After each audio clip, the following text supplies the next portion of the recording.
During their exile in the forest, Lord Ram, Lakshman, and Mother Sita were staying in a hut in Panchvati on the banks of the river Godavari.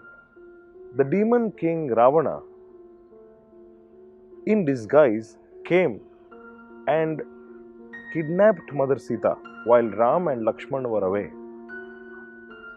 While she was being forcibly taken by the demon Ravana in his airplane, Mother Sita was calling out to the birds, to the trees to save her.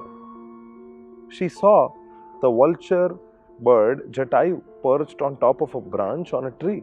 She called out to Jatayu, Jatayu, please save me.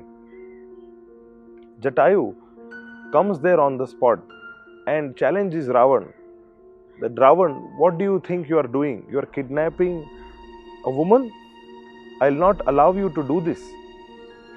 Either give back Sita or fight, and I'll finish you. And there ensued a fight between Ravana and Jatayu. Ravana was young and energetic, full of strength, whereas Jatayu was old. Despite that, he gave him a tough fight, killed all his mules, and badly injured Ravana. Ravana was quick, and he was able to cut off Jatayu's one wing.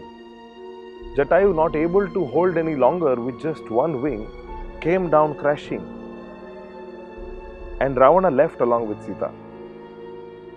When Lord Ram along with Lakshman came there on the spot, they saw Jatayu covered in a pool of blood.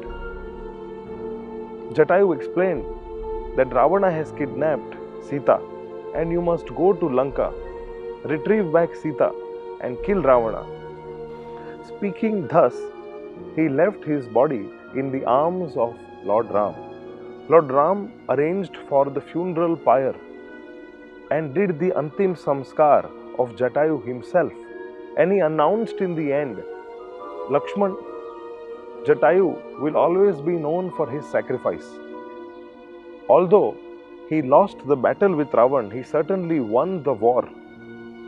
And it is for certain that he will go to the spiritual world. Thus Jatayu, although was not successful in his battle with Ravan to protect Mother Sita, but because he tried his best, he still received the mercy of the Lord. It is the same when we render spiritual service. The Lord's vision is that He always sees what is our mood behind the service that we are performing. Whether we are successful in it, whether we achieve the target or not, is secondary. But if we are doing heartfully, in a very surrendered mood to please the Lord, is all that He sees. Keeping this in mind, let us perform our material duties also for the pleasure of the Supreme Lord. Chant Hare Krishna Mahamantra every day. Read Srila Prabhupada's books trying to cultivate spiritual life. Along with rendering some practical devotional service, always remembering the fact that this is what the Lord wants us to do. He wants us to serve at our capacity, but to the best of our capacity. And thus we receive unlimited blessings from Him, the example of which is Jatayu.